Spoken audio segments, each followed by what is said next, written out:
அமெரிக்க அதிபராக ட்ரம்ப் தெரிவான தொட்டு கனடாவில் பலவிதமான அரசியல் மாற்றங்களும் சட்ட மாற்றங்களும் நடைபெற்று வருகிறது. அந்த வகையில் ட்ரம்பின் ஒரு சில முடிவால் கனடாவில் பல லட்சம் பேர் வேலை இழக்கப்படும் நிலைமைக்கு தள்ளப்பட்டனர். வெல்கம் டு சது உலோக்ஸ். இது கனடாவில் ஏற்பட போகும் வேலையில்லா திண்டாட்டம்.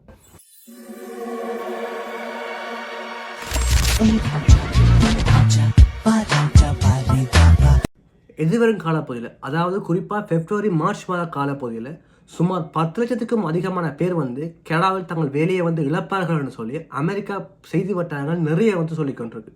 ஸோ இதுக்கெல்லாம் காரணம் என்னன்னு சொல்லி பார்த்தோம்னு சொன்னால், இந்த அமெரிக்கா விதித்த 25% டெரிஃப். அதாவது அமெரிக்கா தேர்தல் போட்டியில் டொனால்ட் ட்ரம்ப் வின் பண்ண உடனே அவர் சொன்ன விஷயம் என்னன்னு சொல்லி பார்த்தோம்னா, தான் ஆட்சிக்கு வந்த உடனே 25% டெரிஃப் கனடாவுக்கு விதிப்பேன்னு சொல்லி.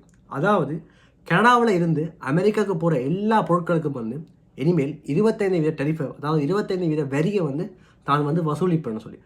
ஸோ அப்படி ஒரு வரி வசூலிப்பாக செய்வாராக இருந்தால் அமெரிக்காவில் கனடா பொருட்களுக்கு கேள்வி குறைவடையும். ஸோ அப்படி குறைவடைஞ்சதுன்னு சொன்னால் கனடா பொருட்களை அமெரிக்கா வாங்காது. அப்படி வாங்காம விட்டுச்சுன்னு சொன்னால் ஆட்டோமேட்டிக்காகவே கனடா இருக்கக்கூடிய முக்கால்வாசி தொழிற்சாலைகள், முக்கால்வாசி வேலை மையங்கள் தங்கள் வேலை நட்டங்களை ஈடுபடுத்துறதுக்காண்டி அங்கே வேலை செய்கிற ஆட்களை குறைப்பை மேற்கொள்ளும். ஸோ அப்படி குறைப்பை மேற்கொள்றதால ஒன்டாரியோ மாநிலத்தில் மட்டும் சுமார் 5 லட்சத்துக்கும் அதிகமான பேர் தங்கள் வேலையை இழப்பார்கள் என்று சொல்லி நிறைய நியூஸ் பரவி கொண்டிருக்கு. In just 6 days, Donald Trump will be back in the White House. And while it's a choice that American voters made, the premier is warning that Ontarians could be dealing with the fallout, including significant job losses. So corona காலத்தில், அதாவது இந்த corona pandemic காலத்தில் எப்படி ஒரு வேலையில்லா திண்டாட்டம் கனடாவில் உலா வந்துச்சோ அதை மாதிரி அதை விட மோசமாக இனிவரும் காலங்களில் இந்த டெரிஃபால் வேலையில்லா திண்டாட்டத்தை கனடா எதிர்கொள்ளும். ஸோ நாங்கள் பேண்டமிக் காலத்தில் எப்படி வேலை இல்லாமல் வேலை வாய்ப்புகள் குறைஞ்சி ஒரு கஷ்டத்தை எதிர்கொண்டோமோ அதிக அளவு கஷ்டத்தை இல்லை அதை விட அதிகமான கஷ்டத்தை இனிவரும் காலங்களில் எதிர்கொள்ள தயாராக இருங்கன்னு சொல்லி கனடாவில் பல நியூஸ் சொல்லிக் கொண்டிருக்கு. ஸோ இந்த வேலை இழப்புகள் அதாவது இந்த வேலையை இழக்கப்படுறது எப்படி நடைபெறும், என்னொரு ஸ்டேஜில் நடைபெறும்னு சொல்லி ஒரு ப்ரெடிக்ஷனை வெளியிட்டிருக்கிறோம். எப்படி என்று சொன்னால், you have less employment, people consume less, you have a very depressed consumer sentiment. This will trigger into retail jobs, into hospitality jobs and so on that are being lost. So there's a multiplying effect when people are getting laid off. The first 100,000 may be direct effects of the tariffs, but the remaining 300,000 or the additional 300,000 are a fact of these compounding effects. நான் முதலே சொன்ன மாதிரி Canada அமெரிக்காவுக்கு போகிற எல்லா பொருட்களுக்கும் 25% டெரிஃப் விதிக்கப்பட்டால் அமெரிக்காவில் கனடாவிலிருந்து போகிற பொருட்களுக்கு கேள்வி இருக்காது. ஸோ கேள்வி இல்லாமல் விட்டுச்சுன்னு சொன்னால் அமெரிக்கா கனடா கொள்வதை செய்கிறத நிப்பாட்டிக்கொள்ளும். ஸோ நிப்பாட்டிச்சுன்னு சொன்னால் கனடா ப்ரொடியூஸ் பண்ணிக்கொண்டே இருக்கும், அதாவது மேக் பண்ணிக்கொண்டே இருக்கும். அதை வாங்குறதுக்கு அமெரிக்கா இருக்காது. ஸோ கனடா என்ன செய்யணும்னு சொன்னால் உற்பத்தி பண்ண பொருட்களை குறைஞ்ச விலைக்கு அமெரிக்காவுக்கு விற்கும், இல்லைன்னு சொன்னால் வேறு நாடுகளுக்கு குறைஞ்ச விலைக்கு விற்கும். ஸோ அப்படி விற்று அந்த நட்டத்தை ஈடுபடுறதுக்கு தொழிற்சாலை என்ன செய்யணும்னு சொன்னால் அங்கே வேலை செய்கிற ஆக்கள ஒர்க்கிங் டேஸை குறைக்கும். அதாவது இப்போ 5 நாள் வேலை செய்யணும்னு சொன்னால் அந்த 5 நாள் 3 நாள் ஆக்கப்படும். இல்லாட்டி அந்த டைம் இருக்குது தானே, இப்போ 8 மணி நேரம் வேலை செய்யணும்னு சொன்னால் அந்த 8 மணி நேரம் 4 மணி நேரம் ஆக்கப்படும், 5 மணி நேரம் ஆக்கப்படும், அப்படி குறைக்கப்படும். ஸோ அப்படி குறைச்சும் நட்டத்தை ஈடுபடுத்த முடியாட்டி, இப்போ உதாரணம் சொல்ல போகணும்னு சொன்னால் கொம்மையில் 150 பேர் வேலை செய்யணும்னு சொன்னால் அந்த 150க்கும் சம்பளம் வழங்கிச்சு சொன்னால் நட்டம். ஸோ அந்த சம்பளத்தை 150 பேருக்கு வழங்காமல் அதில் ஒரு 100 பேருக்கு லே ஆஃபை கொடுத்து 50 பேரை மட்டும் வேலை வச்சிருக்கும். ஸோ அப்படியெல்லாம் செஞ்சால் தங்கள் நட்டத்தை ஈடுபடுத்த பார்க்கும். ஸோ இந்த ஒரு காரணம் தான் இந்த 25% டெரிஃப் இப்படித்தான் கனடாவில் வேலையில்லா சூழ்நிலை உருவாக்க போகுதுன்னு சொல்லி ஒரு ப்ரொடக்ஷனை நிறைய பேர் சொல்லிக் கொண்டிருக்கிறோம். இது எப்படி நடக்க போகுதுன்னு சொல்லி இனிவரும் காலங்களில் தெரியும் என்ன மாதிரி ஒரு சிஸ்டில் நடக்க போகுதுன்னு சொல்லி. ஆனால் இது கட்டாயம் நடக்கும்னு தான் எல்லா நியூஸும் சொல்லுது, எல்லாரும் சொல்லி கொண்டிருக்கணும். ஸோ இந்த ஒரு பிரச்சனைக்கு கனடா எடுத்த முடிவு என்ன, கனடா கவர்மெண்ட் எப்படி இதை எதிர்கொள்ள போகணும்னு சொல்லி பார்த்தோம்னு சொன்னால், கனடாவில் இருக்கிற அனைத்து மாகாண பிரீமியர்ஸும் ஒன்று சேர்ந்து ஒரு ஆலோசனை குழு கூட்டத்தை ஏற்படுத்திக்கிறோம். ஸோ அப்படி ஏற்பட்ட குழு கூட்டத்தில் நிறைய விஷயம் காட்சிக்கிறோம். If the incoming American administration moves forward with tariffs, we will not hesitate to act. We will respond, and I will say it again, everything is on the table. The Prime Minister making those comments while chairing a meeting of the Canada-US Relations Committee in Toronto. அதுக்கு சொன்ன விஷயம் என்னன்னு சொல்லி பார்த்தோம்னு சொன்னால், இப்படி America 25% terrify விதிக்கும்னு சொன்னால் கனடாவுமே பதிலுக்கு வந்து அமெரிக்காவிலேருந்து கனடாவுக்கு வர எல்லா பொருட்களுக்கும் வந்து டெரிஃபை வந்து கனடா வந்து விதிக்கும். ஸோ அப்படி விதிக்கிறது மட்டும் இல்லாமல் அமெரிக்காவுக்கு வந்து கனடாவில் தான் மின்சாரம் வந்து போகுது.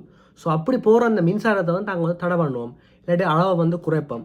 ஸோ அப்படி ஒரு பிரச்சனை பண்ணி அமெரிக்கா வந்து வழிக்கு கொண்டு வருவோம்னு சொல்லி ஒரு முடிவை வந்து சொல்லியிருக்கிறோம். என்னதான் வந்து கனடா வந்து இப்போ பிரச்சனை வந்து எதிர்கொண்டாலும், அமெரிக்கா வந்து நிறைய பிரச்சனையை கனடா கொடுத்தாலும் கனடாவுமே திருப்பி வந்து அடிக்கும்னு சொல்லி ஒரு பதிலை வந்து சொல்லியிருக்கிறோம்.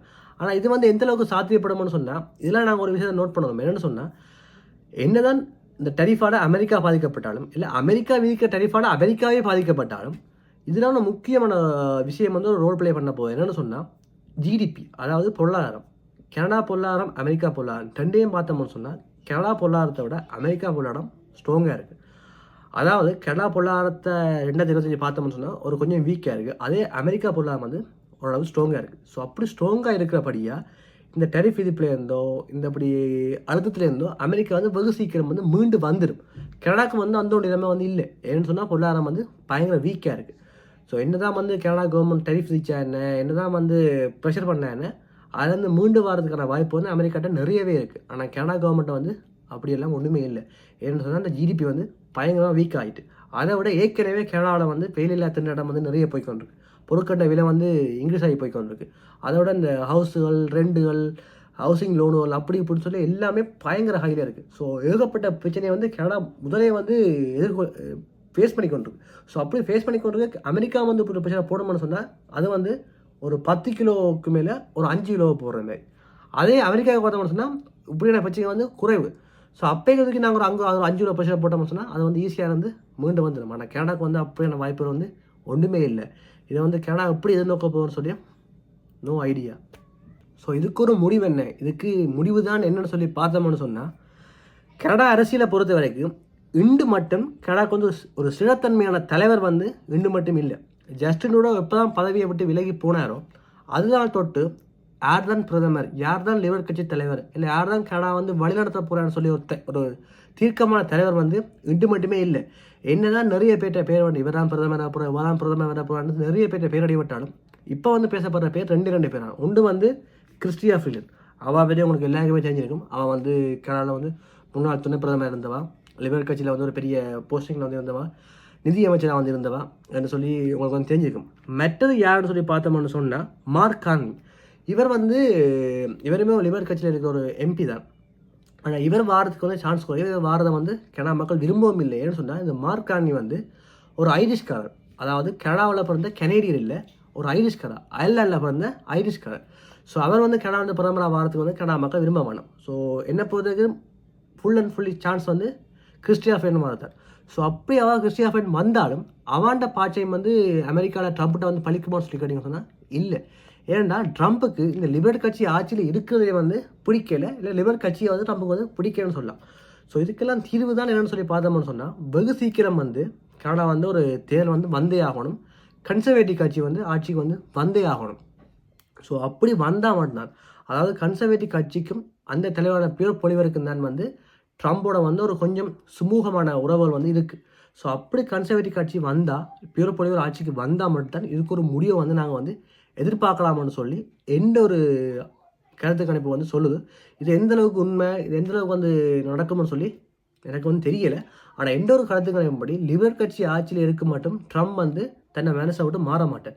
எப்போ லிபரல் கட்சி ஆட்சி வந்து கவுண்டு தேர்தல் வந்து அதில் கன்சர்வேட்டிவ் கட்சி வந்து வின் பண்ணி பியூர் பொலிவர் வந்து தலைவராக்கப்பட்டு பிரதமராக்கப்பட்டு அவர் வந்து கனடாவில் வந்து ஒரு சிறத்தன்மையான தலைவராக வாராரோ அப்போ தான் வந்து இந்த பிரச்சனைகள்லாம் முடிவு வந்து வெறும் அப்போ தான் கனடா வந்து ஒரு சுமூகமான பாதையை நோக்கி நகரும்னு சொல்லி நான் வந்து நம்புகிறேன்.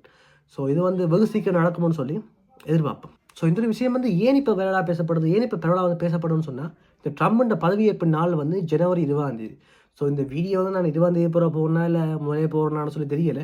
அப்படி 20 போட்டேன்னு சொன்னால் இந்த பதவியேற்பு. ஸோ அப்படி பதவி ஏற்ற பிறகு தான் வந்து தெரியும் அவர் எப்படியா நகர்வுகளை வந்து செய்கிறான்னு சொல்லி. ஸோ அந்த ஒரு நாள்லாம் அப்படி ஒரு விஷயத்தில் வந்து இந்த விஷயம் வந்து பரவலாக வந்து பேசப்படுது. ஸோ அவர் வந்து பதவிக்கு வந்து வந்தால் அப்புறம் வந்து தெரியும் எப்படியான முடிவுகளை வந்து எப்படியான நகர்வுகளை வந்து அவர் வந்து செய்கிறாருன்னு சொல்லி.